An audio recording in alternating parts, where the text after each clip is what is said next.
For those of you that don't know me, I'm Peter Fecci. I'm a neurosurgeon at Duke, and I'm joined today by an outstanding group of panelists, all with varying expertises and all giants in their respective fields. John de Groot, who is a neuro-oncologist at MD Anderson, Rick Komentar, who is hopefully joining us soon, who is a neurosurgeon at Miami, John Kirkpatrick, who's a colleague of mine at Duke and is a radiation oncologist, and then Ganesh, who's the chair of Baylor Neurosurgery. So these are, I think, an outstanding group and can offer some varied opinions and perspectives from the various subspecialties that can make up the different viewpoints within the proper treatment of brain metastases, which of course is what we're going to be focusing on tonight, specifically on how we manage together radiographically progressing brain metastases, and of course, not surprisingly, what we view as the role of biopsy and laser in that management paradigm. With that, I'll begin. So disclosures. A few of us here, in fact, all of those that you see listed as panelists now serve in a consultant role for Monteris, and obviously it's important for us to inform you that that's the case. This is just a standard warning literature on Monteris and the laser system, the neuroblade system. Also, there are some cases that we've presented, and just to note that those are cases, for the most part, of mine from Duke University. This is our agenda for the evening. There's a few different areas we'd like to concentrate on. So first off, let me give you an idea of the format. We're going to present just a little bit of kind of background material, slides to kind of set the context, and then stimulate a question at the end of each of these topic presentations. And that question will then be discussed back and forth in open forum between the various panelists to give a sense for how we think about these things and perhaps to arrive at some consensus recommendations for how things are dealt with. So first off, the LITT, FIT, and metastatic disease. So where does the laser, where can it be incorporated into management of both newly diagnosed and radiographically progressive brain metastases? Then some key topics in radiation necrosis with the questions you see here to be answered. Some key topics in recurrent metastatic disease, with that being the alternative diagnosis. Should you see a radiographically progressive MET? Is it radiation necrosis? Is it recurrent metastatic disease? And how might you manage either? And then as we look forward to the future for where the laser is incorporated, not just in clinical practice, but into research and clinical trial paradigms as well. And these are some of the key topics that we think are for consideration as we look to study LITT in the setting of clinical trials. So we'll begin with just some background and epidemiology, and then a little bit of kind of commentary on the LITT FIT. As many of you know, and many of you are in the audience, no doubt, are neurosurgeons and may have heard in your training that brain mets and GBMs or primary brain tumors were equal incidence. That's clearly no longer the case. Brain tumors, metastatic brain tumors now outnumber primary brain tumors by about 10 to 1. There are over 200,000 cases annually in the United States of brain metastases. And as we get better and better at treating systemic cancers, patients are surviving long enough to have late sequelae of those cancers, i.e. brain metastasis. So the incidence continues to be on the rise, ironically, as our treatments for systemic cancers get better. We are now at a point where about 20 to 40% of solid tumors will metastasize to the brain. So the LITT, FIT, and metastatic disease. And this is kind of understanding where the laser might fit in both newly diagnosed and radiographically progressive metastases. And this is a review that we published out of Duke not too long ago that really kind of discusses some of the considerations in the operative and perioperative management of brain metastases.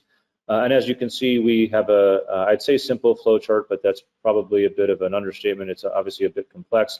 But some of the thought processes that go into making decisions at various imaging time points and what we might see and how we decide to manage those. And I think the key point here is that the management of these is becoming more and more complex, and it really is necessary to think about things in the context of tumor boards, multidisciplinary discussions, hence the folks that you have on this phone call today, radiation oncologists, medical oncologists, neurosurgeons, because it's not simple as just see large MET, take it out, or send just to radiation. There's a lot of actual treatment concerns that need to be taken into consideration these days. From the neurosurgical standpoint, the kind of most simple way of distilling it is that, of course, everyone is going to get radiation for the most part, and some of those folks will have gotten surgery either pre or post radiation, depending on your treatment paradigms. The role of surgery in general, which can include resection or laser, in this case it's more aimed at resection, does fit into certain slots. This is a cheesy acronym that I've chosen just for this purpose. And so what are those slots? Well, symptomatic lesions, large lesions, often those that are greater than 2 to 3 centimeters. If you have a solitary 1-met or oligometastatic disease, that's of course a role for surgery. Perhaps you may simply need a tissue diagnosis, and in about 10 to 15% of instances, neurosurgeons will be the ones on the hook for getting tissue, because this may be the first presentation of a cancer, or maybe the first site of recurrence or progression. And of course, people who have stable systemic disease are going to be more favorable for going to the operating room than someone who has widely progressive metastatic disease. It's important to understand that SRS, stereotactic radiosurgery, remains the gold standard of care for these patients and can offer local control rates of greater than 85 to 90%. This is a paper of John's from just a few years ago, this is censored data looking at freedom from local recurrence. And what you can see is that when censored for survival, you can see upwards of 85, 90, or even better percent local control rates within the intracranial compartment for patients offered SRS for their brain metastases. So this is now talking mostly about newly diagnosed metastases. The question then becomes, what are the opportunities for laser? Well, most patients who have newly diagnosed metastatic disease are going to receive gold standard of care, which is SRS, and some are going to be surgically appropriate for resection, as we discussed. And who doesn't get resection? Well, I guess patients with difficult to access lesions in the deep and eloquent areas, or patients who are getting SRS instead, which again is the standard of care. So is this the best use of LITT? I think is one question that's worth discussing. In the case here, I think, if you think about the gold standard for radiation, this offers tremendous local control for metastatic disease. And if it doesn't and it's large and symptomatic, really surgical resection becomes an appropriate management. So the question here, of course, is what is the role of laser in newly diagnosed metastatic disease? And we're going to come to that in a second. Now, for radiation necrosis or recurrent metastatic disease, i.e. radiographic progression, what are the standards of care? Well, after someone has progressed following SRS or surgery plus SRS, a lot of times folks will simply attempt to diagnose them with medical therapies such as steroids or Avastin to see whether or not it assists in management and draw the conclusion that if the lesion gets better, it was simply radiation necrosis. That's certainly one approach. Biopsy is a very standard approach as well to try to determine whether or not this is progressive disease or not. I think one problem in particular is that there's a lot of folks out there who will just see radiographic progression after treatment, presume that it's a treatment failure, and redeliver SRS, which is really a problem for those folks who have radiation necrosis. The analogy I always use is a cure for a wasp sting is not to be stung on the same spot by the same wasp, and the same is true for radiation to radiation necrosis. It's always going to make those patients worse, and unfortunately some of those patients then will be placed onto hospice with the conclusion that there's simply nothing left to do. That's no longer an appropriate management strategy, of course, and what frequently you're seeing us and others do is incorporate LITT into the management of these folks, because we can get an early biopsy at the time of the procedure, determine whether there's been radiographic progression, and offer cytoreduction in the form of the laser, regardless of which diagnosis we see on biopsy. And part of the reason that LITT is a good option in these patients, in our minds, who have radiographically progressed after radiation, is that those folks often may suffer poor wound healing, and this is kind of a limitation for doing a large craniotomy in these folks if they have progression. The white matter around the lesion becomes scarred and adherent to the lesion. It may be difficult to distinguish from tumor. Patients themselves may be quite sick or fragile, having recurrent metastatic disease. And some of the questions are that narrower therapeutic window for performing a big surgery in these folks who are post-radiation and need a surgery of some sort. Can some of those limitations that you see above be obviated by using a smaller procedure such as LITT? So these are the two questions really wanted to discuss now. So first off, wanted to get the panelists' thoughts on, in the question of newly diagnosed metastatic disease versus recurrent metastatic disease or radiation necrosis, of those three buckets, where are you mostly finding a role for LITT in your own practices, and why or why not are you using it in some of the other buckets? And happy to, maybe Ganesh, do you want to start us off? Yeah, so I think a great introduction, Peter. I think that was a really nice way to summarize this. So I had a lot of experience over at MD Anderson doing this, particularly for the recurrent setting. So I think that's actually where I've had the most indications for it and actually the most success. Patients who really have no options, who've had progression, and like you said, that treating what's presumptively radiation necrosis with more radiation is never a good idea. And there's data from Anderson and other places, I think Utah in particular, where the radiation necrosis rate is extremely high if you're zapping something that's already been zapped. And so I know in that practice there and across the street over here at Baylor, we have not been doing that routinely. But LITT becomes a really useful option. And as you mentioned, there's so many systemic options for patients that really don't get into the brain that it's not uncommon that we were seeing patients where the only site of problem was really the brain. And so that to me is actually the best indication for it, because it's minimally invasive. You know, you can get a good response, and I think we can talk about the technical details of this at some point. But actually, the extent of ablation for radiation necrosis tends to be less, I think, than for newly diagnosed or even the primary brain tumors. It's actually a very satisfying operation, and I think, as you've probably experienced, the reduction in the size of the lesion and the edema surrounding it, which doesn't immediately resolve, but over time does, is incredibly satisfying. And a lot of patients, you know, go from being, you know, basically cast out by their oncologist to then, you know, they'll be willing to sort of treat them again or offer them systemic treatment. So that's really where I think the best indication for it is. In terms of newly diagnosed as another bucket, as you put it, I think we've done a little bit of that. I would say that it's far less common than it is in the recurrent setting, because those patients just don't have many options. But I'd be curious to hear your opinion, and certainly the opinions of Dr. Kirkpatrick and Groot on whether or not a newly diagnosed patient would be a candidate for LITT, particularly when the radiation options are so easy to do. Yeah, I think, you know, I think of this as a minimally invasive kind of surgical tool for cytoreduction, right? And it does elicit swelling because you're not removing the lesion, but it gets you easy access into an area where you may not have great access surgically otherwise, or where the therapeutic window is narrower because the risk of a larger surgery have gone up, or the benefit or role has potentially gone down. And the advantage, of course, of being able to get a biopsy at the same time, of course, is tremendous. So, you know, in the case of so I guess the point is that I think it replaces resection where resection is not a gold standard. And I think in the case of newly diagnosed metastatic disease, there's a very clear gold standard of care in radiation, which is this is not an alternative to. And if you need to do a surgery in newly diagnosed metastatic disease, it's usually kind of a large site reduction and mass effect to bulking. That's usually the role of resection here. And if it's a large lesion that's symptomatic, LITT is potentially not the best choice anyway. And if you have something like a 2.5 centimeter lesion in the basal ganglia, where you wouldn't want to go with an open surgery, SRS is quite a good alternative, and really that patient's going to get SRS for that lesion as it is. So it's hard. I think it's a tougher justification for me to incorporate the laser into the management of those newly diagnosed patients. Dr. Kirkpatrick or Dr. Groot, any further comments there? I will say I really hadn't thought much about doing it newly.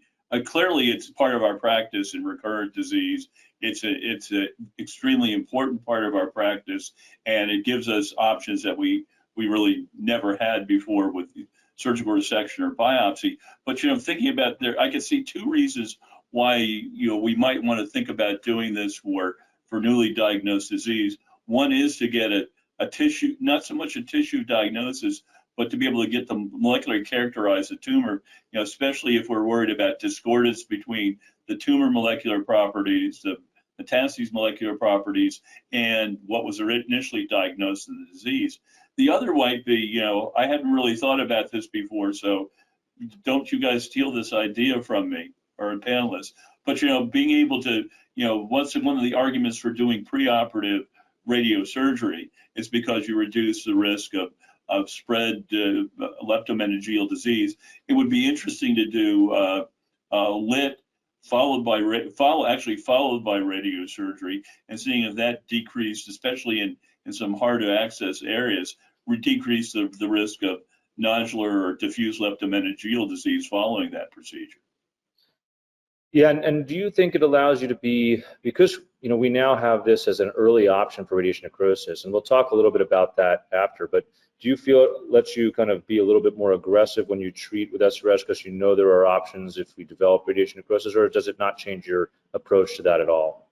I would say it really doesn't change my approach to it all, but it makes me be a lot more assertive and aggressive at trying to manage this once we see it. You know, I think we're a lot more, I think, do appropriate timing on addressing the problem of radionecrosis. You know, we'll watch these folks for a time, administer steroids, but then really moving on to a next definitive therapy, you know, using laser interstitial thermal therapy. I think we do that a lot. I'm much more prone about doing that sooner as opposed to just sitting and waiting and observing. Dr. Groot, any additional thoughts there? No, I don't think so. I think it's been covered. I would agree. We don't see LITT being used in the newly diagnosed setting terribly often.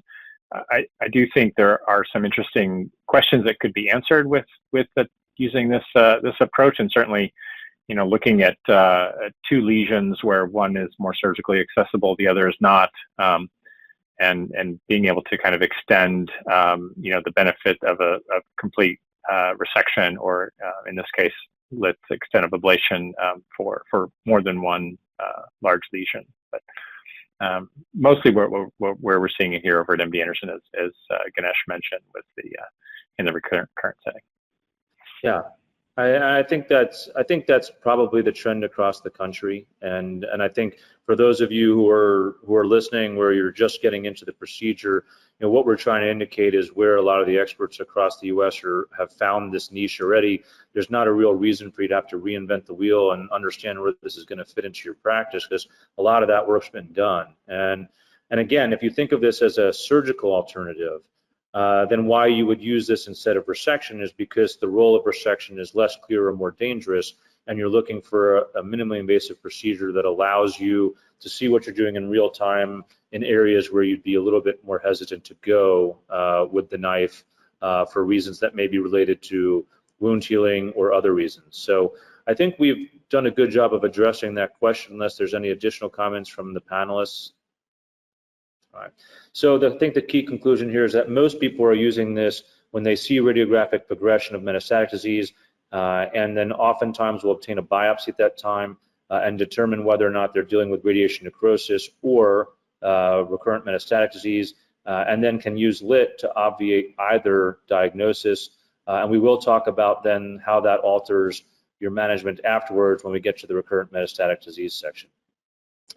So with that being said, since we did start to touch on radiation necrosis, there are some key topics and potentially some key objections that you may have to deal with and when you're presenting this to your teams that you're going to incorporate this into the management algorithms for, or people who just are trying to understand how you're thinking about this in general. And some of these questions are as follows. So first off, why would you use the laser or anything to treat dead tissue if it's just necrosis? So that's a question that we'll address.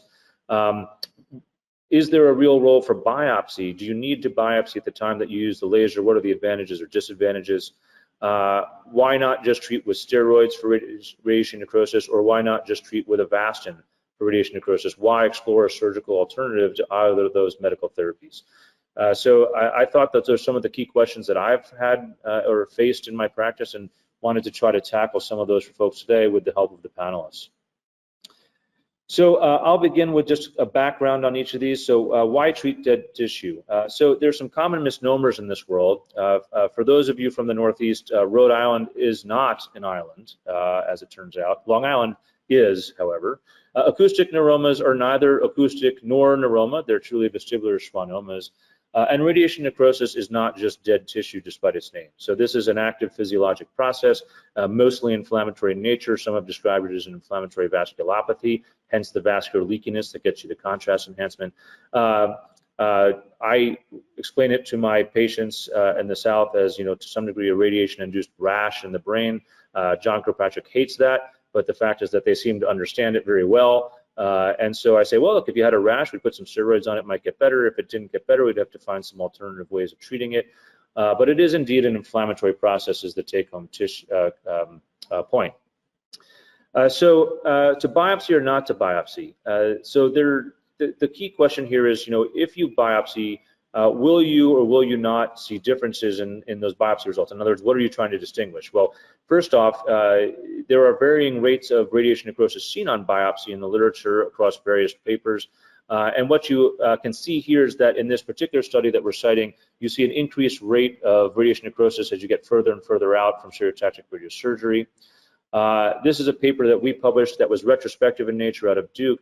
And what we did was 35 biopsies for radiographic progression, all in people that had prior treatment brain mets.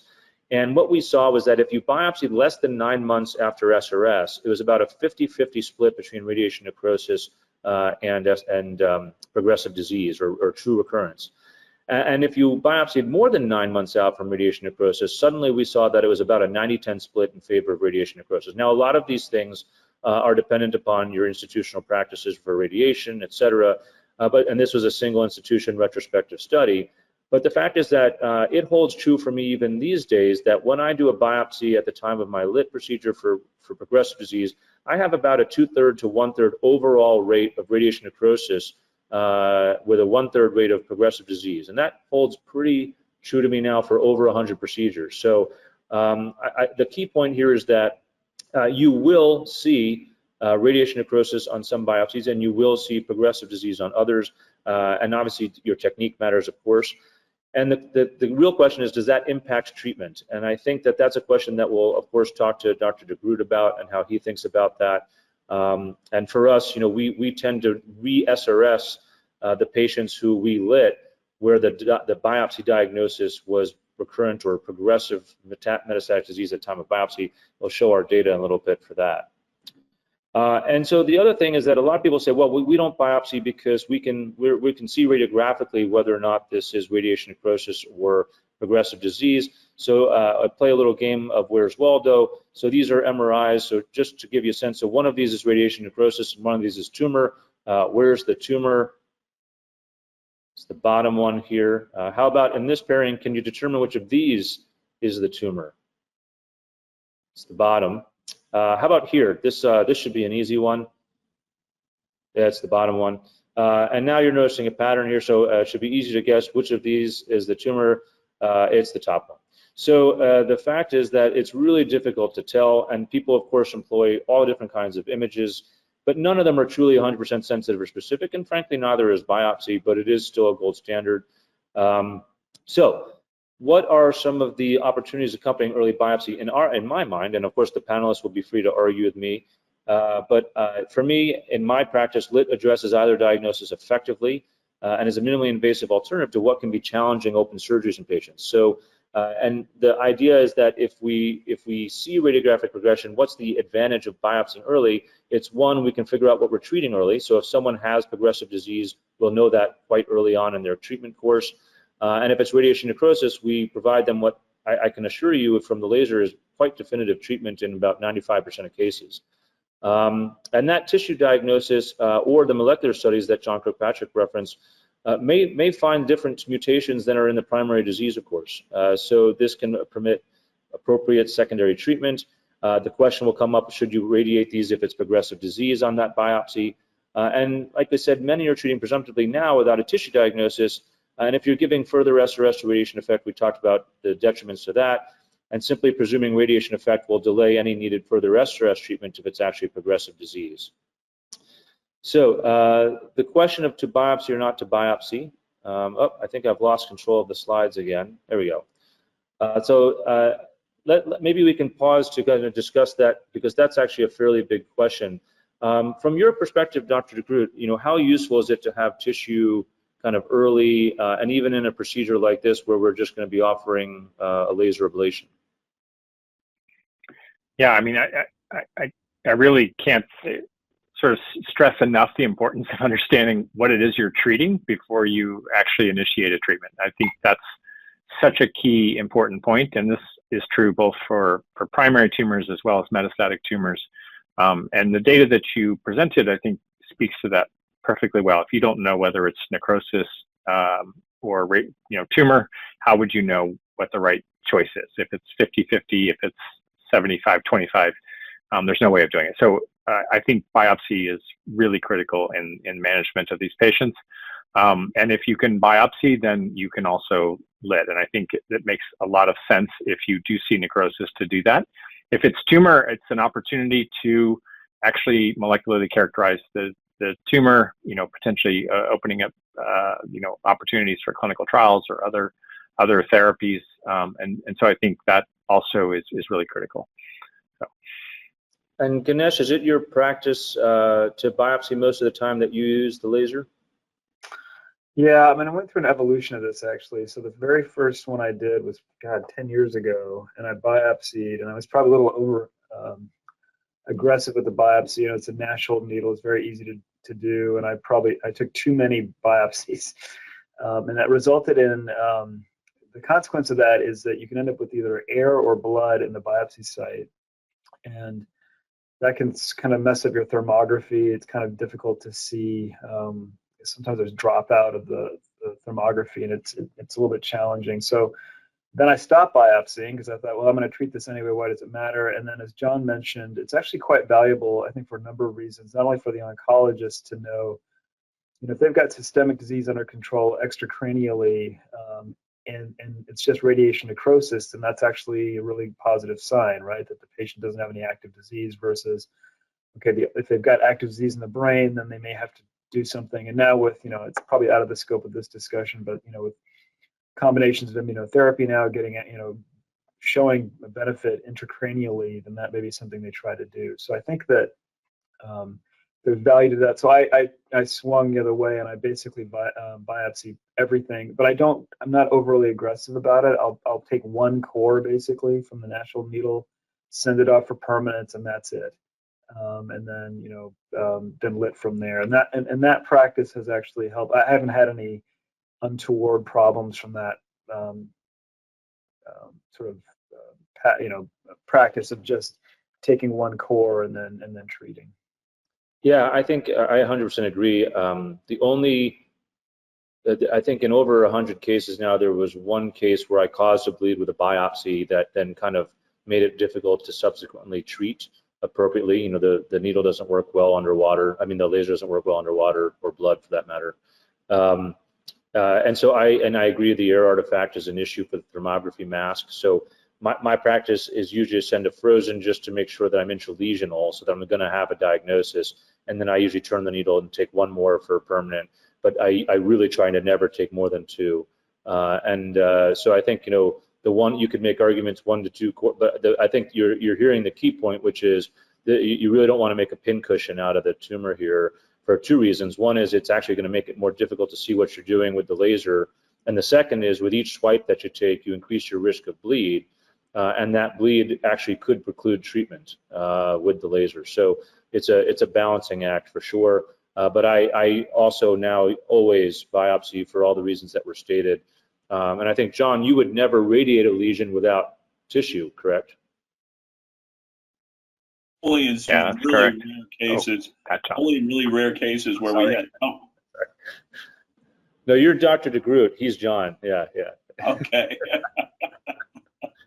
I didn't mean to step on Dr. DeGroot's toes. No, actually, I was going to. It would be a very rare case, and really only then if we'd had, for example, if we previously biopsied a lesion, and then 2 other lesions are starting to behave, and they came back as being tumor, and then 2 other lesions were growing, we might think about doing those with radiosurgery without having further tissue diagnosis.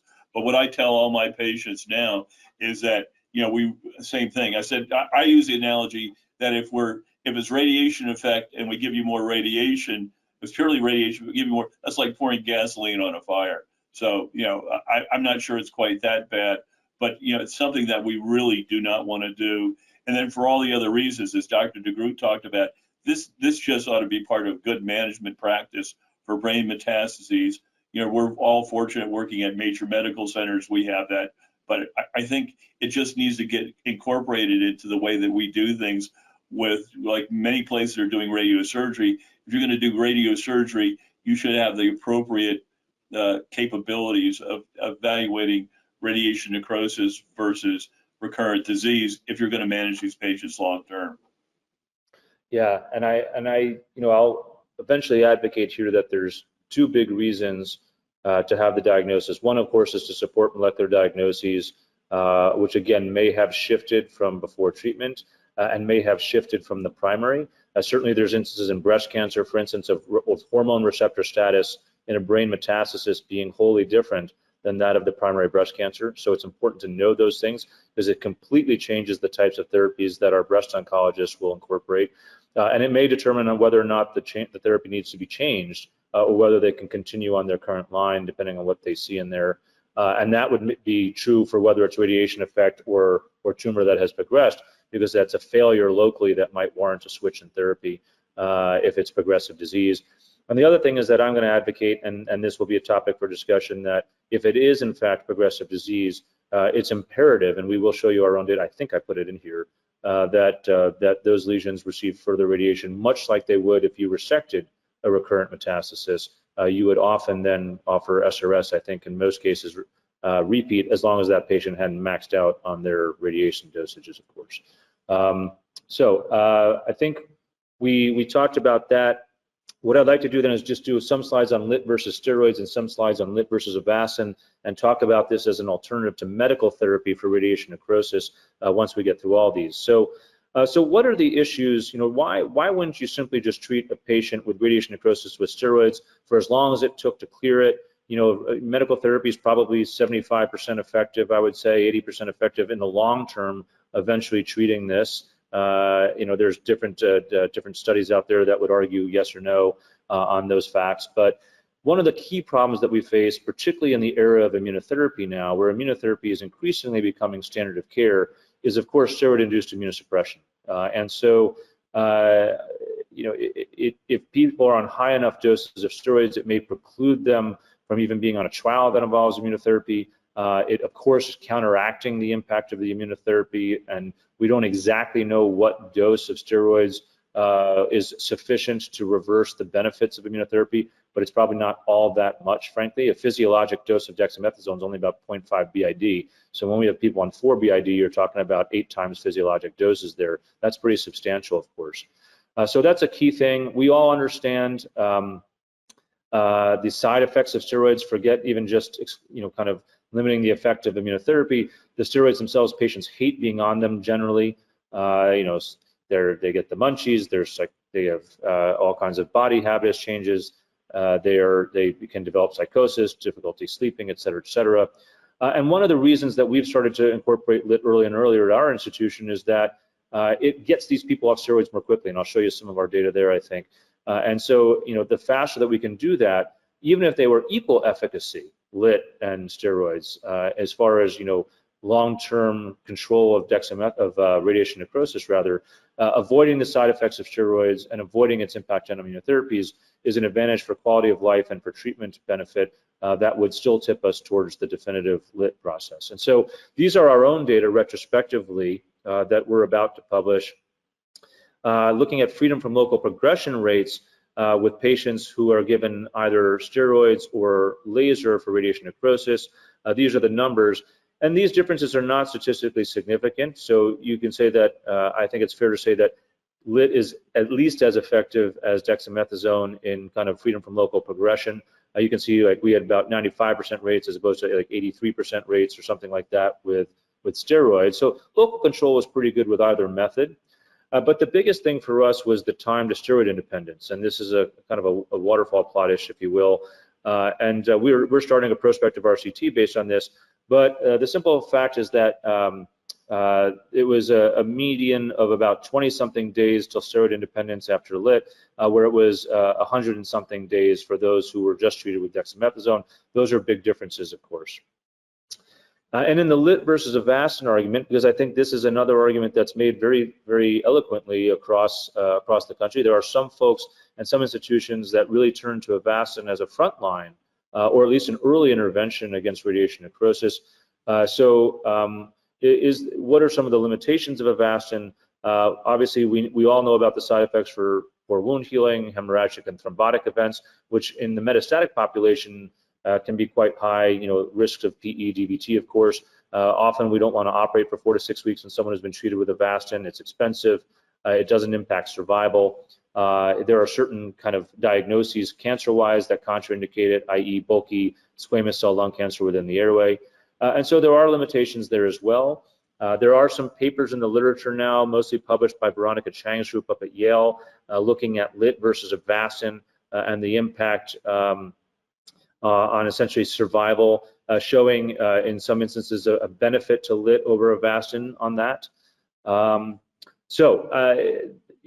there are plenty who will say, why not avoid the surgical procedure in these instances? So I think this is a good question. What are the best uses of LITT? So these are some of the questions I'll put up. What are the best uses? We already talked about some of these first ones because I interrupted early. So coming down to the bottom here, do you see a benefit to earlier LITT rather than longer-term steroid use in the brain metastatic population? And where do you consider bevacizumab to fall on the treatment algorithm for radiation necrosis, early or salvage only, and where would you put LITT in your flow chart there? So Ganesh, any thoughts on that?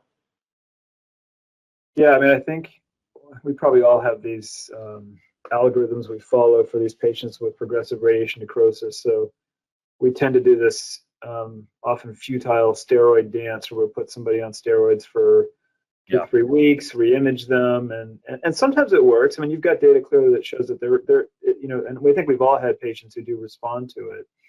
For the patients who don't, we used to try maybe 2 rounds of this meaningless steroid taper, over 2 to 3 weeks. The patients are miserable, they hate it, and we went from doing that maybe 2 or 3 times now to just 1 time. So if it didn't work once, our data, and admittedly it's anecdotal, then we went to LITT, and that tended to be very effective for this group. And I would say for some of those patients, if you get a little bit of response, you feel much better knowing that it's radiation necrosis. You might see a little reduction, and you take them off steroids, and maybe on the next image it gets worse. And so then okay, this is more likely to be necrosis versus truly progressive disease that didn't respond to radiation. So there's some utility in that sort of paradigm. I think for the Bev stuff, you're a little bit at the mercy of your oncologist. So some of them are willing to do it, and a lot of times patients are on concomitant systemic treatment, and sometimes the Bev doesn't play well together with the systemic treatment they're getting. But there's definitely downsides to it, right? I mean, patients on Bev have some risks that are not trivial.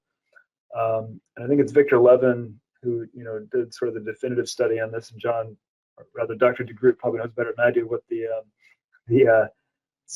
endpoint there is. But once you come off Bev, sometimes that necrosis recurs, and so we tended to be less likely to start Bev if LITT was an option, and only use it if they had recurrences. So I guess in a nutshell, try the steroid thing once was our practice. If it doesn't work, then LITT was very reasonable if it's a littable lesion, and then Bev was really probably further along down the chain of things in terms of an option if LITT was reasonable. Dr. Groot? Yeah, and I agree. I think, the steroid, we give it out like candy, and I think we sometimes forget those long-term severe consequences. And it can, even within a month, can be incredibly disabling for patients who are already slightly weak. For example, take somebody who's walking and make them, not walk from a steroid myopathy very quickly. So I would agree with Ganesh that, one approach with steroids is reasonable, and if they can't come off of them pretty quickly, then moving on to something else. And LITT would be the first choice. I mean, our practice with bevacizumab, it used to be it's just so easy to do, and I feel like sometimes that doesn't mean it's the best or the right thing to do. You can get the approval within 24 or 48 hours and have it infused, 2 days later.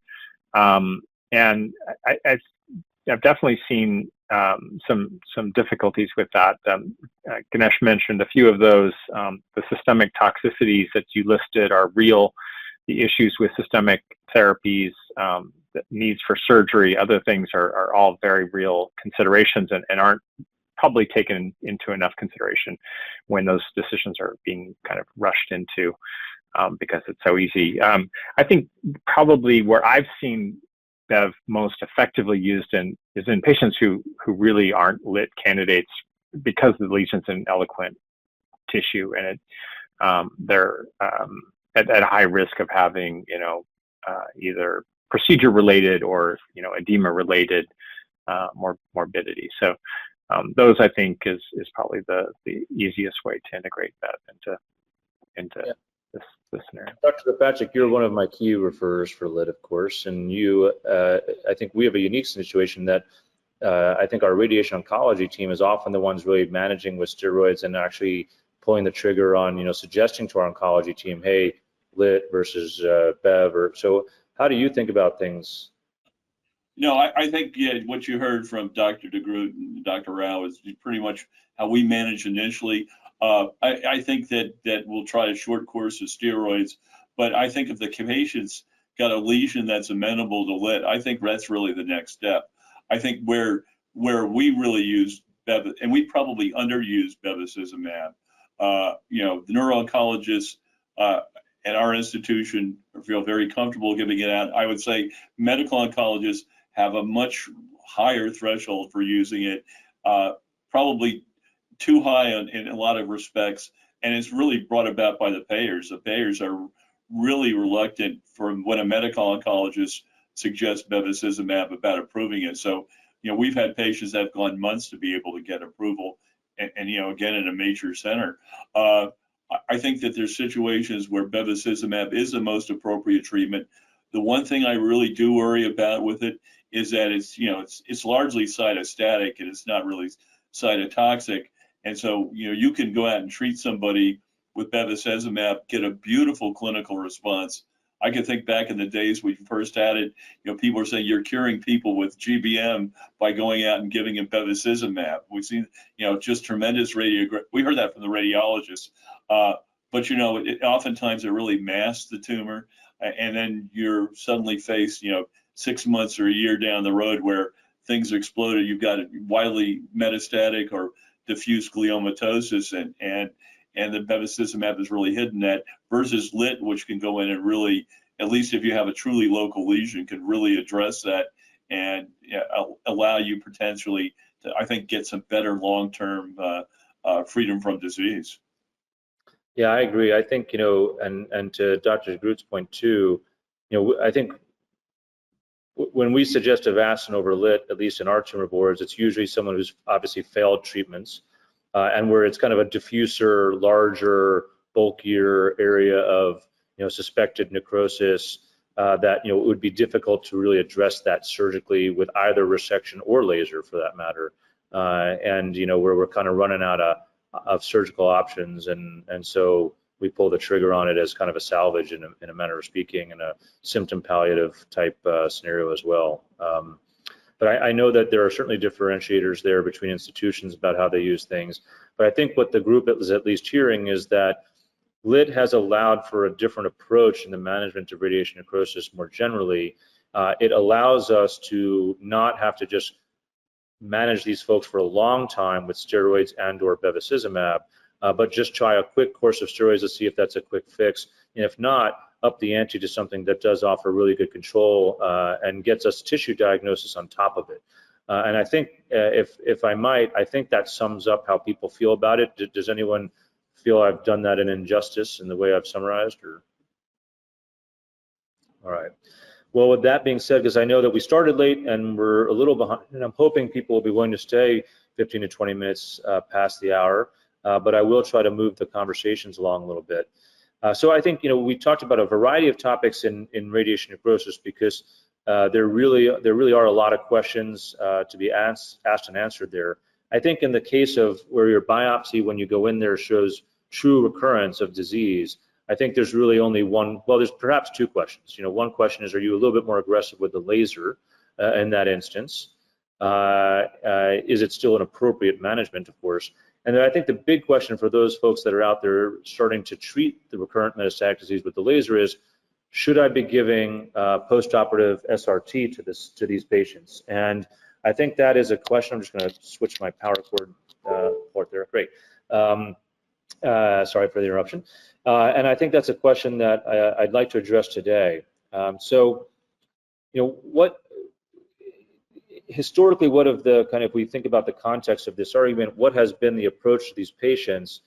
Well, I think typically before laser landed on the scene, typically, your choices, if you thought something was recurrent disease, whether you had biopsy proven that or not, was essentially repeat SRS or a surgical re-resection plus postoperative SRS. And those were really the two options.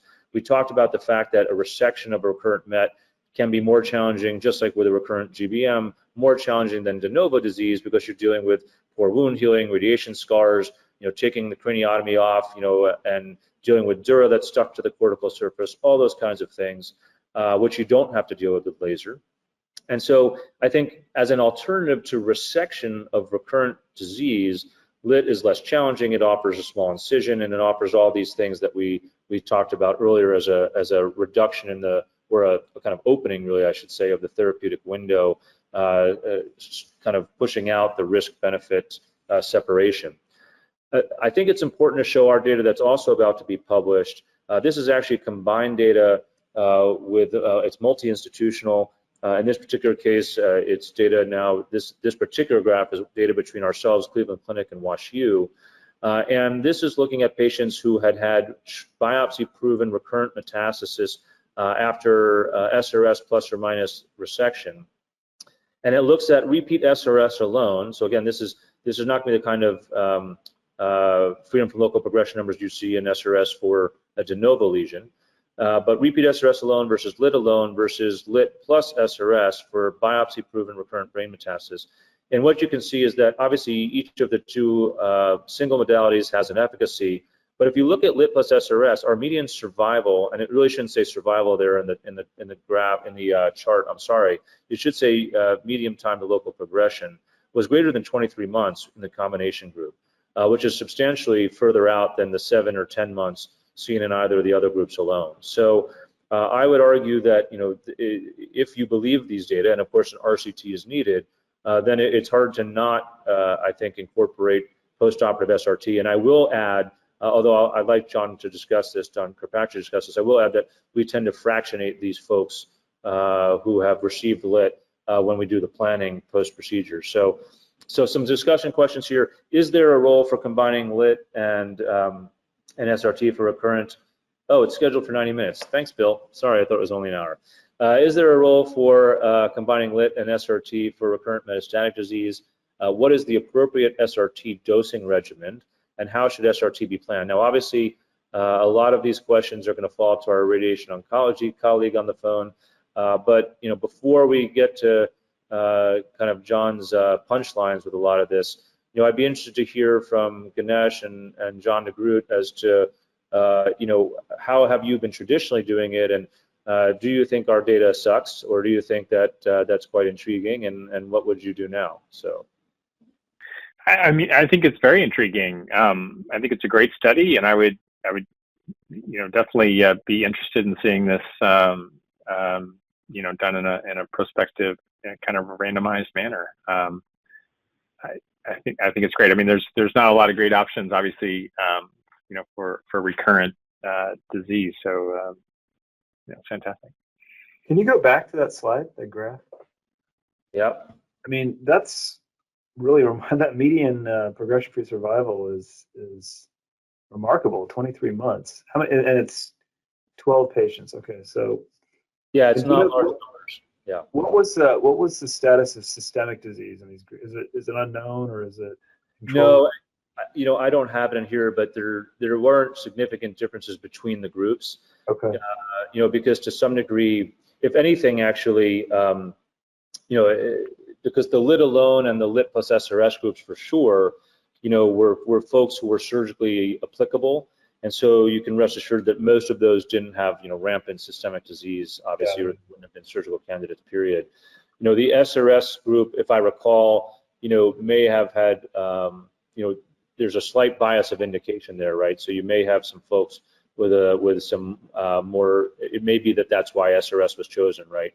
But we are working to add to those numbers, and we're more than happy, of course, to incorporate other groups who have, the capacity to add to that. I think Minnesota and Yale are trying to add to our numbers a little bit too. I think so all of these patients, they all got. Oh, you wouldn't know if the SRS alone had a biopsy if there was active disease there, right? So no, these were all biopsy proven. Oh, they're all biopsied. Wow, that's all great. biopsy proven. Yeah, and that was why there's not so many numbers. Yeah. I mean, it's very, very interesting. I think, and obviously, John Kirkpatrick will have to weigh in on the dosing, but I think that's obviously a big part of this, right? Because you don't want to induce more necrosis. Yeah. Because presumably there's a combination of necrosis and metastatic disease in these. Yeah, there's obviously sometimes you biopsy and it's just frank tumor everywhere. Yeah, right. But obviously you're right. There's a lot of these. So and I'll add the caveat that if I get a biopsy and there's a mixture of tumor cells and radiation necrosis, I'm calling that recurrent tumor because there's still tumor there. So you're absolutely right that this group in particular, this cohort, includes patients that have mixed diagnoses, and I suspect that John will say that that's part of what influenced and Cleveland Clinic does the same thing. I'll note of this kind. They only fractionate post-LITT if they get recurrent metastatic disease, and I'll let John talk a little bit about kind of his thoughts on that and potentially why and the advantages and disadvantages. But we were expecting to see a difference, but we were, I think, surprised at how pronounced, again, retrospectively, the data were. And so we are, we're not just concluding that, oh, there's really no equipoise here anymore and we're just going to do this. We still believe that it should be studied prospectively, and we plan to do so in multi-institutional fashion. But I think it certainly argues that there may not be equipoise here. I think of LITT again as surgical cytoreduction, and so to me, if you were going to give SRT after a resection, you would also give it after the laser, but that's not inherently obvious, right? And I think it's an important question for us to ask with a properly designed study. We realize that both numbers and retrospective data sets here are limitations. Bias of indication is potentially a limitation here, but still the data look intriguing as noted. So. Yeah, I mean, before John weighs in, I think that this is actually it's really a good idea, I would say, because for those patients where you do the biopsy and you LITT, we've always just assumed, well, the LITT will take care of it, but we always wonder, is it enough? So I think this is a really good option. I'm hoping so. So I mean, the logic behind this was always driven by surgery. The Patchell studies. If you don't do radiation therapy after you do surgery, you have incredibly high rates of recurrence locally, and that just can't be good. I agree with everything that everyone's thinking. This is a small study. There's all sorts of biases in this, implicit biases. But really does need a randomized controlled study. But I think everybody was surprised that these curves weren't flipped around the other way. In fact, I think that's the first thing we asked our resident when he looked at that. You got these things backwards, maybe. But so I mean, just the whole thing about hypofractionation. I'm a big proponent of hypofractionation for larger lesions. I think we would run into a lot of problems if we did single fraction stereotactic radiosurgery, particularly in what's probably already fragile, friable tissue. I mean, we feel pretty comfortable going out and giving these, 5 to 5.5 grade times 5, and we see reasonable control on that without getting a lot of radionecrosis. But of course, what would you do if you were doing this in a randomized controlled trial? You look at things, you look at rates of radionecrosis, but you probably have to have LITT to be able to differentiate that radionecrosis from recurrence. You'd look at, quality of life. You look at, I think you'd have probably the most difficult time trying to control what systemic treatments are going to be because if you start specifying systemic treatments, will never accrue to the trial. But again, that's the information you capture, and you hope you would have, relatively good balance between the two arms of the trial. But again, I think I give credit to Peter. I think he was, when we started talking about this, the logic was let's look upon this as being a surgical technique, which is not truly, it's not radical resection of disease. Yeah, and I think a lot of people, when LITT first came out, because it was essentially kind of this targeted therapy with software, I think there was a tendency for people to look at it as an alternative to radiation in a way, you know, like a competing technology with SRT. And I don't see it that way. I think, you know, first off, SRT is going to be much more precise in its targeting, number one, and the software, no offense to the Monteris group, is just much better at kind of, and you can control the radiation in a way that you cannot control the heat, right? And so to me, it's surgical cytoreduction, right? And it's an alternative surgical technique. And so I treated it in data sets the way you would treat surgery. And that may or may not have been correct, but I think that to some degree, these data insinuate that that may be the correct way to think about it. And so if you would combine any treatment modality with surgery, then combining it with LITT as an alternative to resection makes sense. On the flip side, you know, the one thing I'll add, and certainly I'm not a radiation oncologist, but you know, the other thing here too is that keep in mind that when we do a resection, you know, we're removing the tissue, and there's, you know, the swelling comes down in, you know, a matter of days, let's say. Post-LITT, you're going to have some treatment-induced edema there for some time. And I think that's another reason why combining it with a fractionated course, a hypofractionated course, rather than a single high-dose treatment is probably wise, because you're still going to have quite a bit of swelling in there by the time you're delivering that radiation. And I don't know if you want to comment on that, John. I also wonder if you can comment about when you plan, you know, how many millimeters out are you going from the enhancing volume for something like this? So what we're typically doing when we're looking at the enhancing volume, we're adding on 2 millimeters.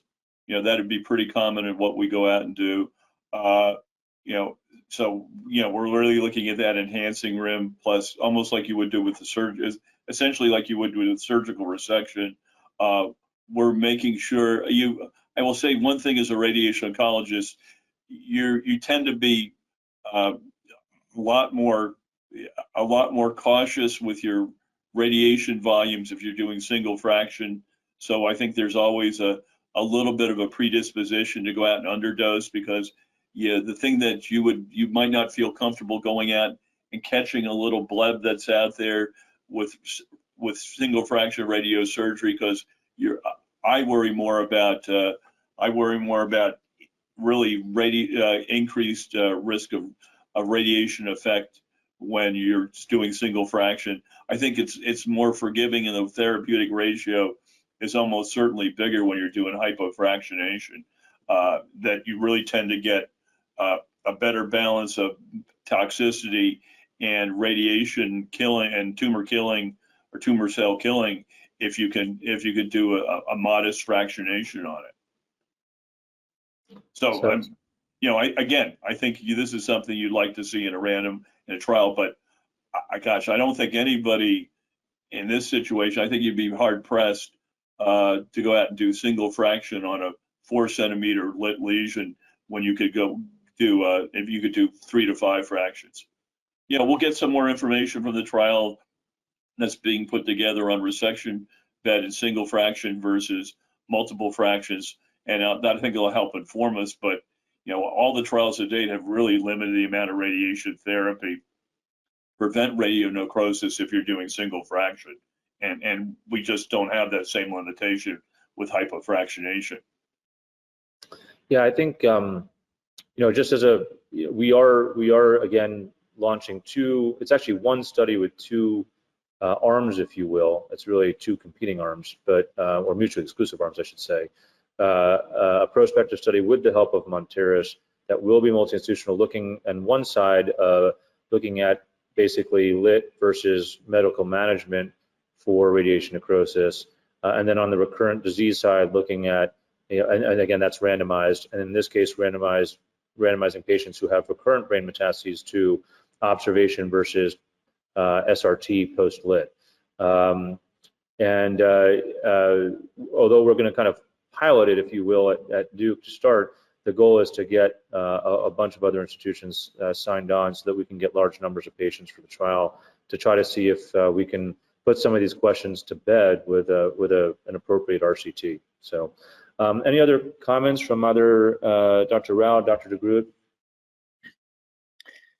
Peter, a couple of questions that showed up while you all were discussing the trial here, just specific around if there's any commentary on the pathology or the cancer lineage of the patients in the population.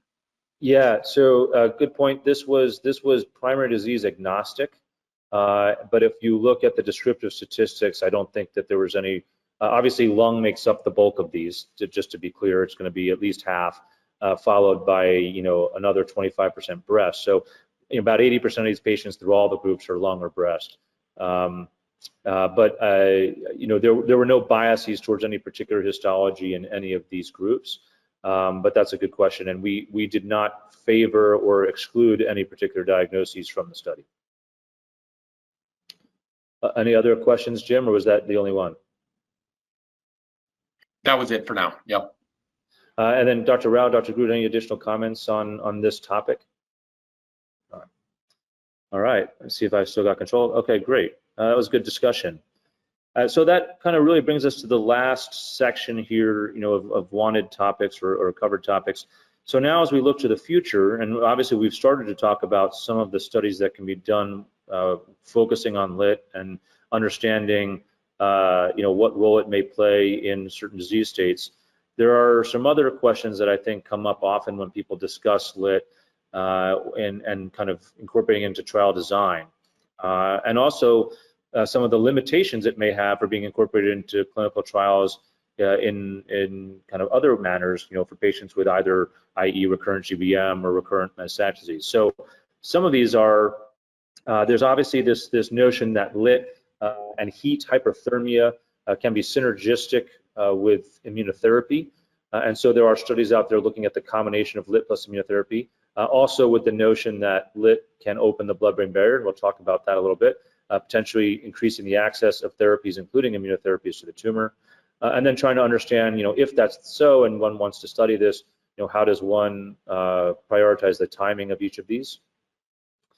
Measuring the radiographic response to LITT. So this is an issue. This is part of the reason why, if I were to offer LITT up front for, say, a low-grade glioma at Duke that was in a surgically accessible location, I'm liable to get my hand slapped by the neuro-oncologist because they don't have any trials to offer that patient that has received LITT for their glioma because they don't know how to properly interpret the imaging post-LITT in a way that's objectively the same as the other patients on study, and they won't treat it as the same type of surgical intervention. So oftentimes putting someone through LITT may remove them from potential trial opportunities down the road.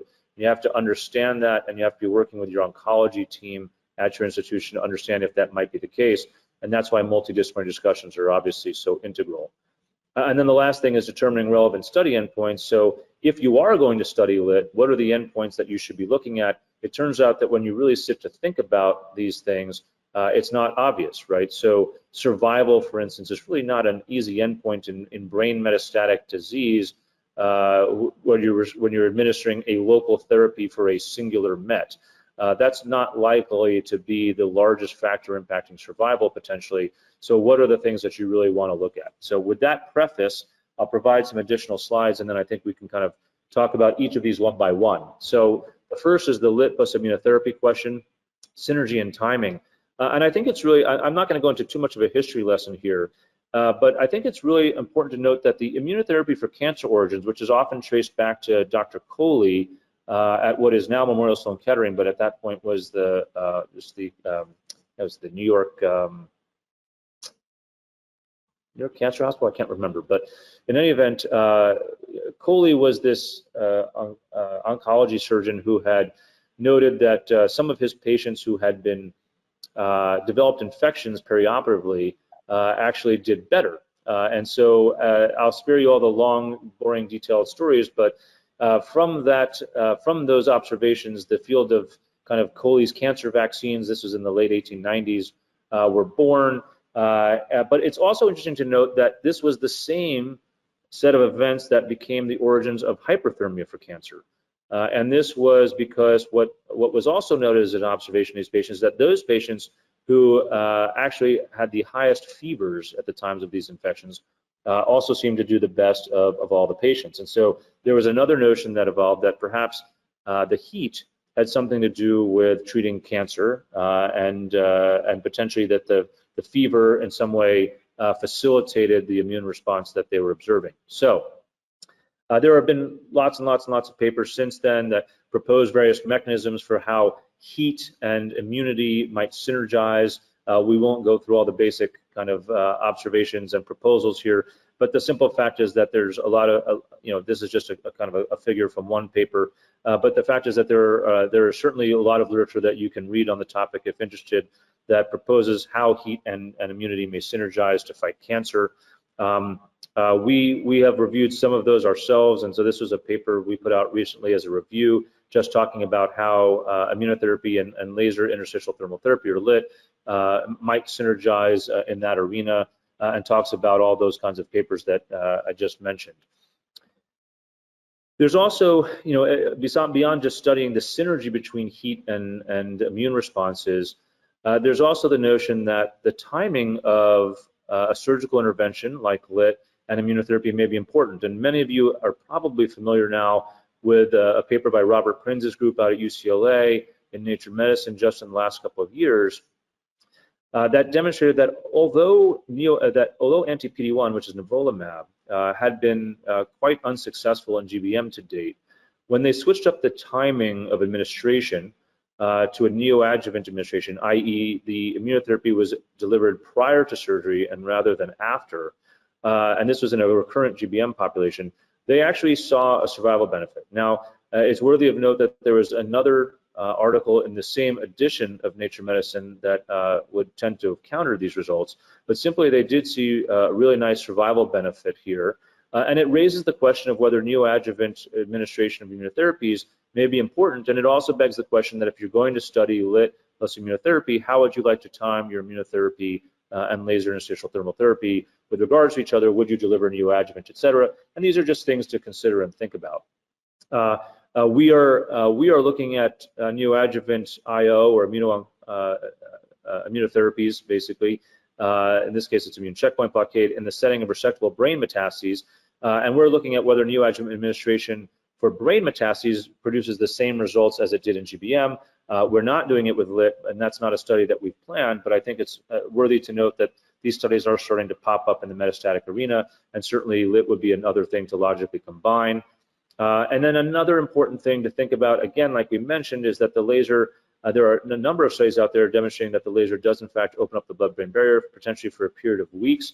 Most of those studies being done out of WashU, and showing that that may increase the delivery of agents post-laser in the weeks subsequent to treatment.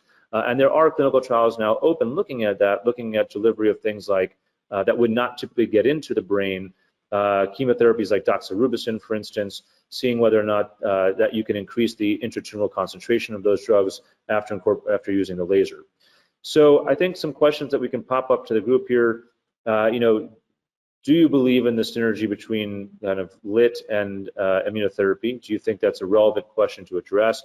And if so, how would you visualize timing LITT with immunotherapy if you were to design your own studies? And what is the best way to measure the synergy between LITT and immunotherapy if you were to study it? So that might be a good question to start with Dr. Groot. Yeah, thanks. And just a brief plug, Amy Heimberger, I think, is on the line, and she and I, together with the MD Anderson group, did a similar neoadjuvant study and showed some nice results in primary brain tumors. I think this is an incredibly important area to study. I do believe that the neoadjuvant approach, at least for primary brain tumors, is likely to be more effective when the immunotherapy is given in a neoadjuvant setting. I think that we need to have a lot more validation that needs to work, but I think, knowing that LITT is also a cytoreduction approach, I think there's a great opportunity for using neoadjuvant approaches with LITT as well.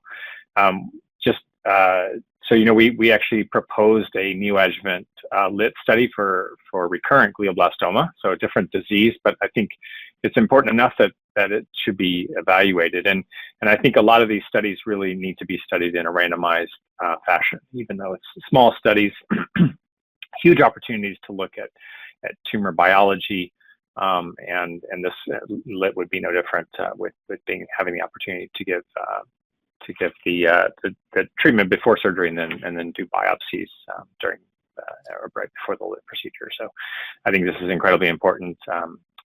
And in terms of the best way to measure synergy, I think this is very challenging. As you've mentioned, using overall survival as an endpoint is difficult for metastatic disease, but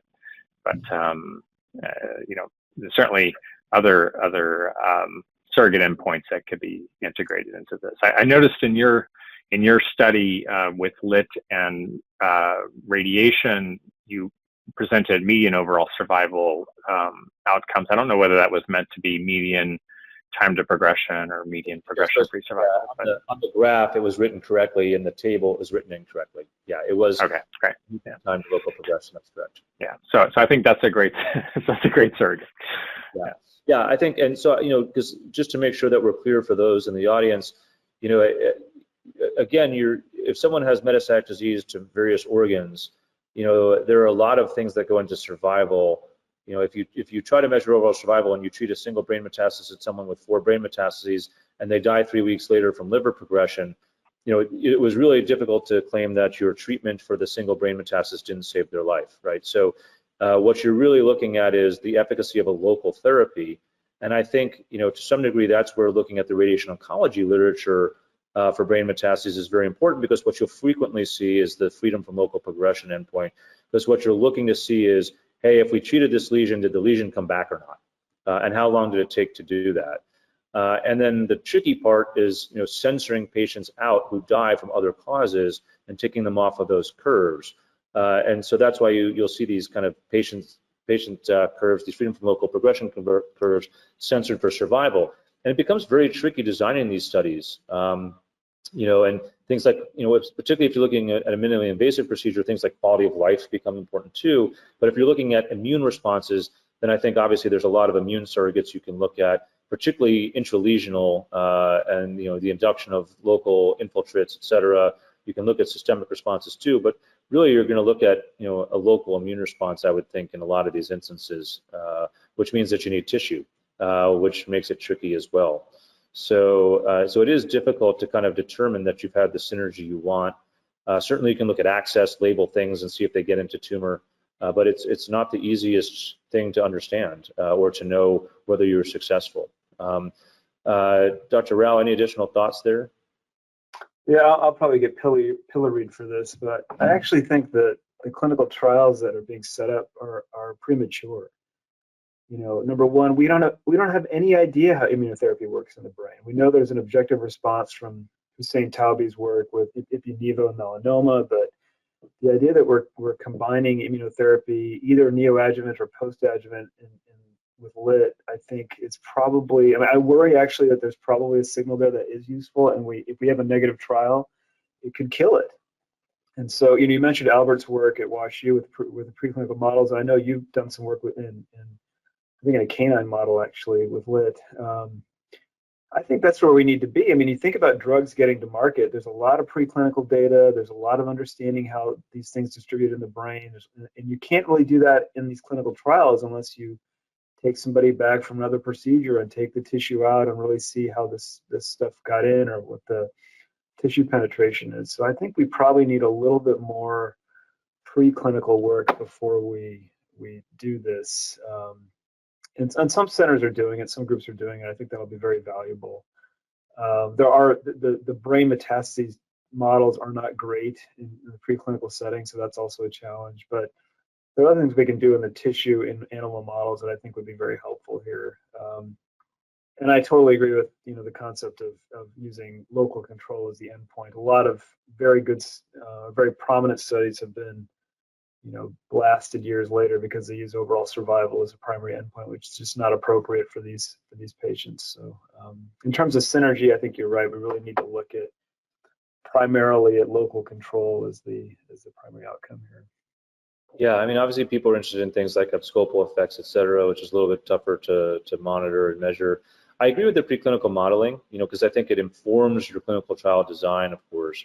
And as you mentioned, we've been establishing a canine model, but that's really, it's gliomas, of course, because dogs get gliomas, particularly the brachycephalic breeds.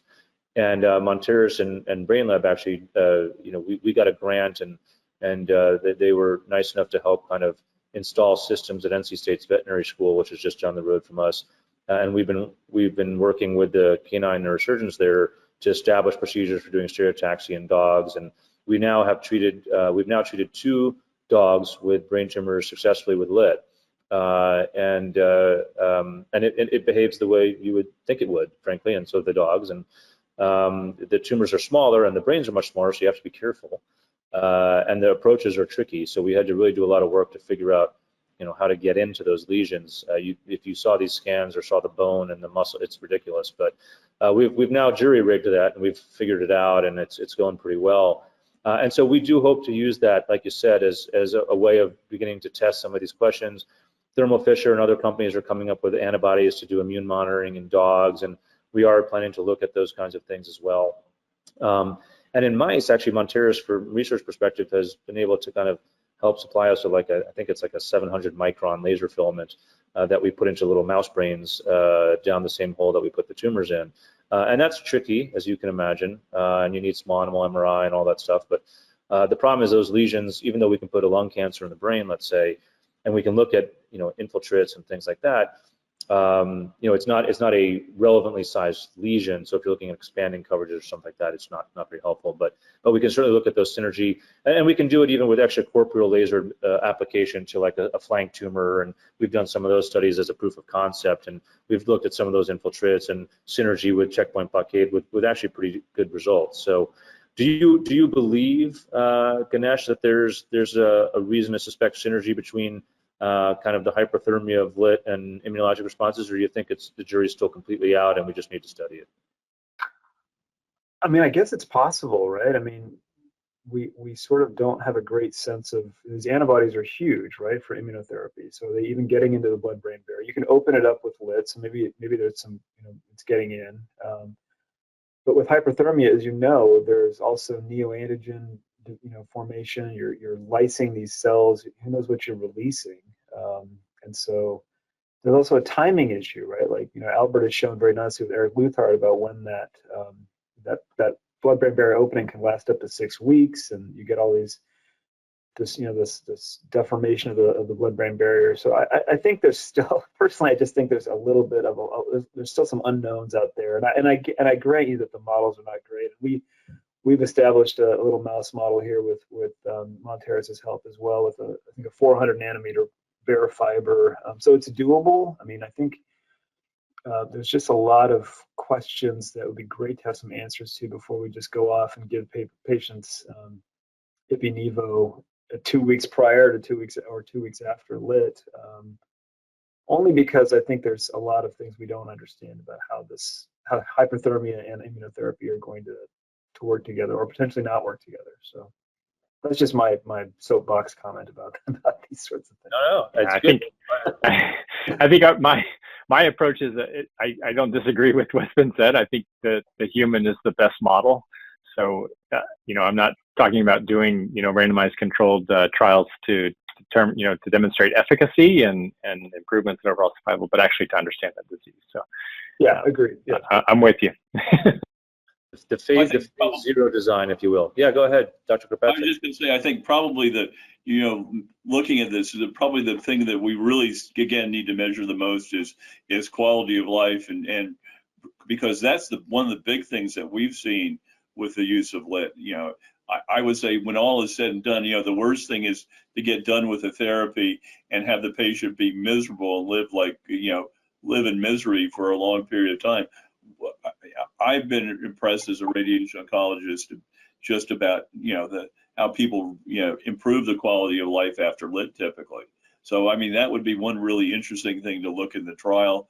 I think the other thing that I think about with hyperthermia, some of our preclinical work, we showed that resensitization to drugs like Temodar happens with hyperthermia Again, this is lower temperature, a more controlled hyperthermia, but I think that would be something that would be equally, valuable to look at. You mentioned doxorubicin.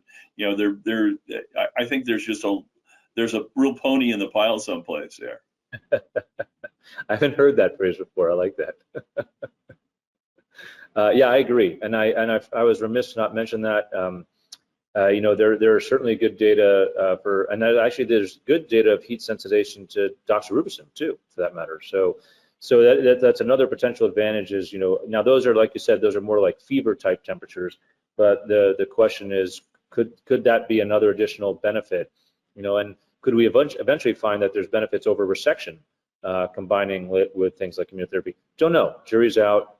But the key point here, obviously, is that this is a very interesting area of research and study, and one that we should be expecting to see more studies pop up, both preclinically and clinically, as people try to address this question.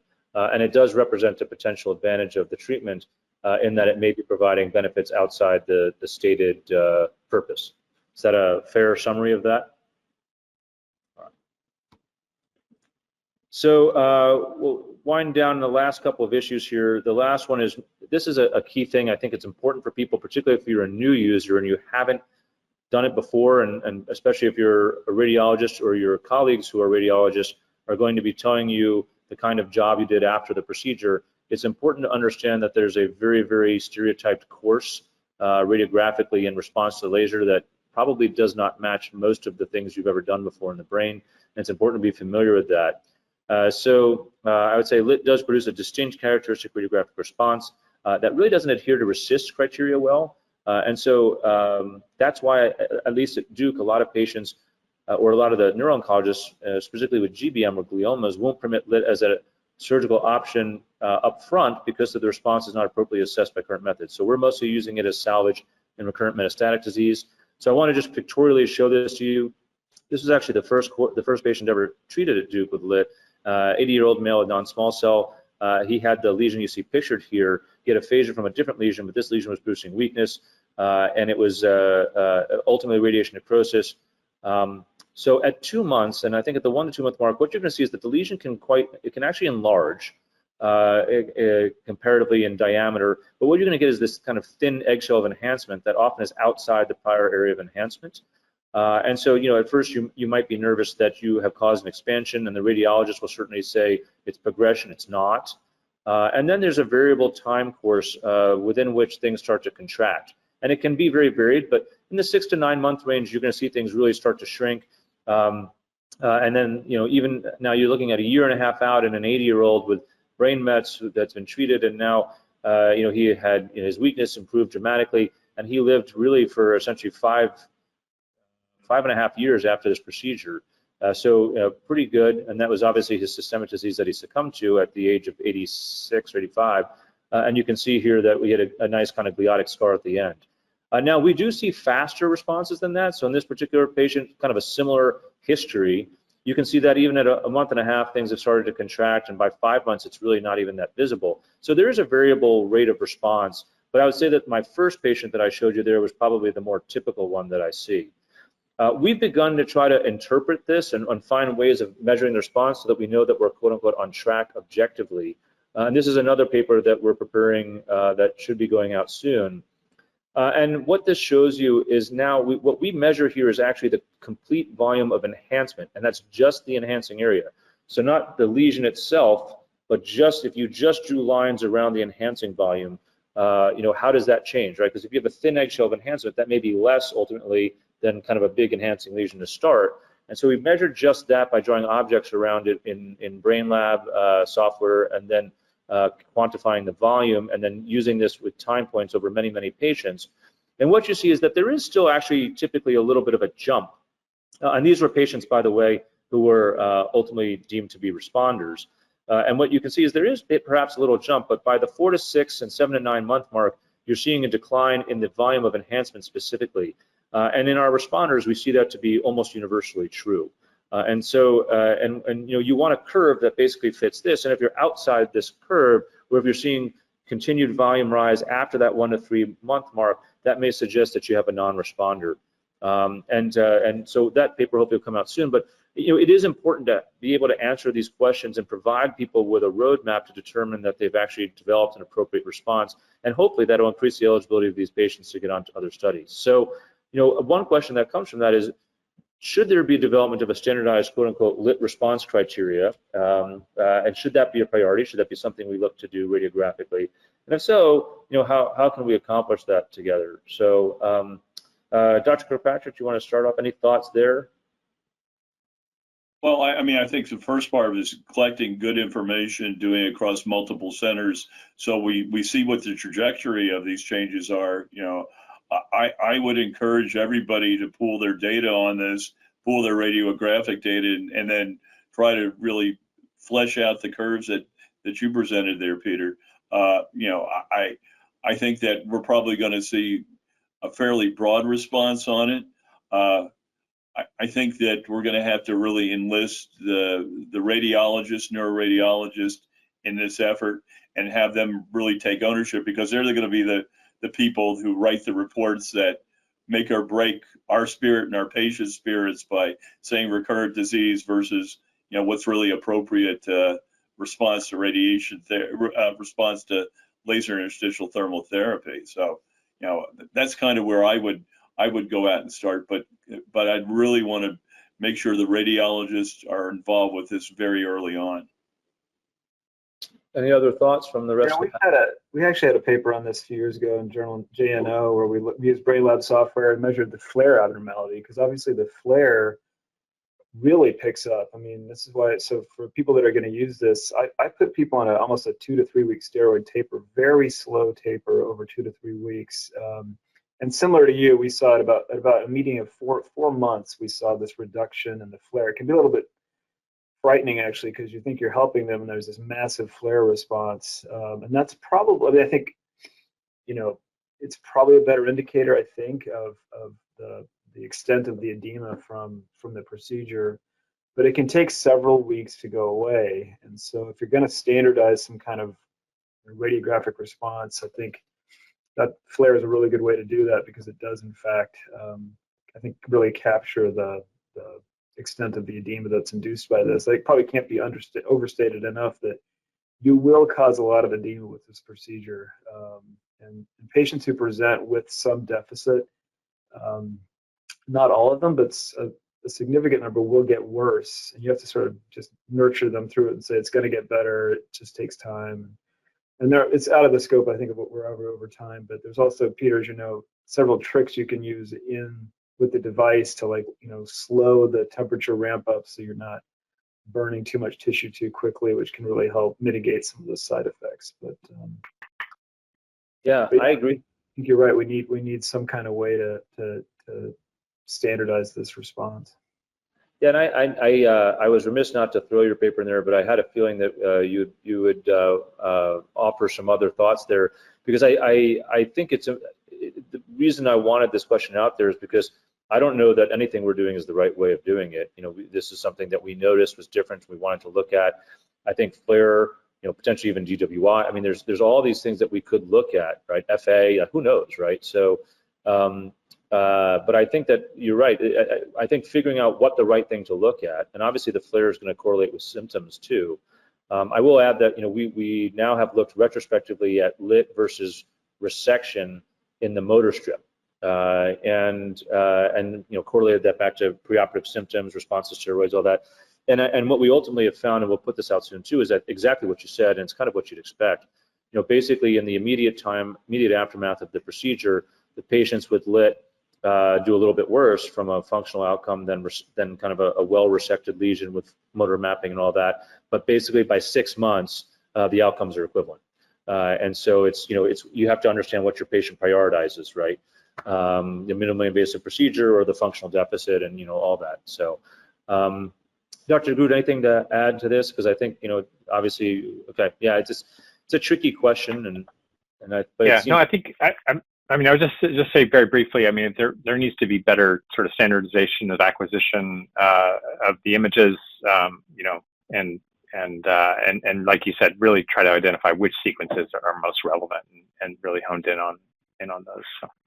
Yeah, but I do. If we're gonna be allowed to have these patients on studies where we're looking at the response, we need a standardized way of doing that, because how are we going to determine even in our randomized control trials that LITT did what it was supposed to do if we don't really have a way of measuring things radiographically that determine that we did the thing that we said we were going to do. And then for studying endpoints, it's the same thing here. So, and we talked about this quite a bit, honestly, so I don't know that we really need to address it too much further. But this is, again, this notion that survival is not liable to be really impacted by LITT. You really shouldn't be comparing LITT to radiation, chemotherapy, or medical therapies for the most part. It's a surgical alternative. And so prospective studies also may be difficult to power appropriately for certain endpoints given case volumes. And that's the other thing too, right? Because there's only so many of these cases being done across the country. So, you've got to kind of weigh that into and factor that into decisions. It's probably going to require a lot of multi-institutional studies to properly study this.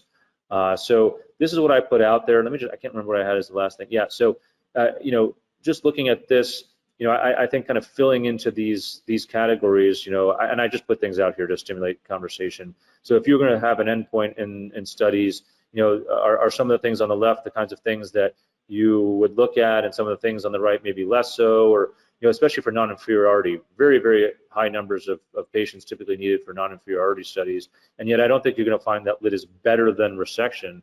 It's just that it provides a different type of outcome. Or a different type of procedure or a different alternative. So any thoughts on some of these things, other things that you might add to the list of things that are good or bad? For instance, Ganesh, your eyebrows are going up and down, so maybe you have a thought.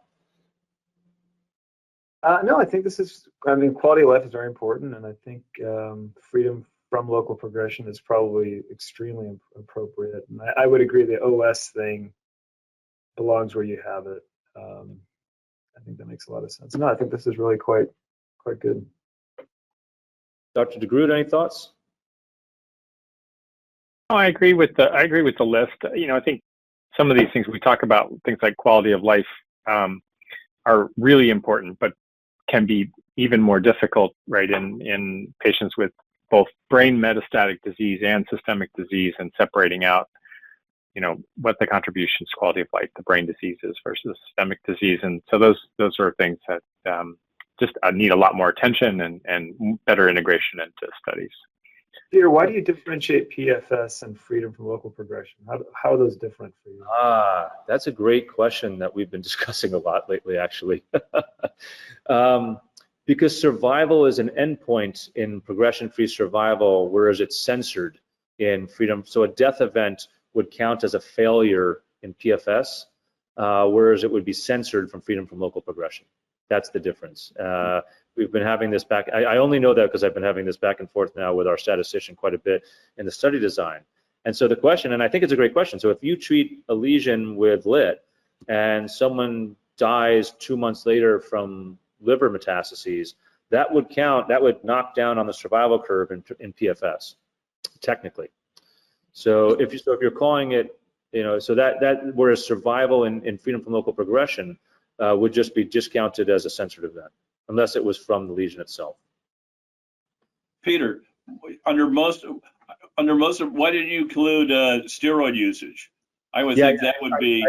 I probably was rushing. Steroid usage, steroid independence is obviously an endpoint that we're interested in, and I think to Dr. Groot's point too. Freedom from neurological symptoms. I think neurologic death. Neurologic death is something that we would put in ours, even though people argue about it. Exactly what is a great definition of that? Yeah. So yeah, I agree. Anybody else? Any other thoughts, Dr. Groot? I mean, this is more so to stimulate the kind of discussion and just to give people an idea of what things you should be wary of if you start reading studies and someone says that LITT didn't save lives. I mean, is that really the appropriate? Is that what you're really trying to do? You're really trying to kind of prevent progression of a lesion locally in the brain. So anyway, things to think about. We kind of talked about this. One thing that I think is also a last key question there, and it's key in designing trials, unfortunately, particularly for RCTs, for randomized control studies. People tend to come and want the intervention, right? And so they get randomized to the group that doesn't get the thing that they think they want, or they think there's a chance they're not going to get the thing they want, they may not enroll. So it's hard also in the design of these studies to randomize people to some of these things like, no radiation versus radiation or no LITT versus LITT. So how do we encourage people to enroll in those studies when there are those kind of things that may be weighing in their minds? I mean, I think the thing that I always stress is just that being on a clinical trial is usually associated with better outcomes than not being on a clinical trial. So even if somebody ends up getting a similar procedure off study, they are likely to not do as well, at least based on data that we've generated. So even if you're randomized to control arm, I think it's worth being on the study. Do you think there's, obviously you can incorporate things like crossovers as an incentive to ensure people that, if their outcome shifts, they still can receive the therapy they didn't receive. There's things like that. Any other thoughts? I know, Ganesh, you have certainly opined on some of the studies we proposed as far as you're never going to get anyone to go on that, right? So how do you counter that? I mean, the studies you proposed before, I think for newly diagnosed, right? I don't remember. It's possible. Yeah, I don't remember. So I think the ones I've seen you on this talk are all for the patients where we don't have many options. I think it makes a lot of sense for that. So I suppose,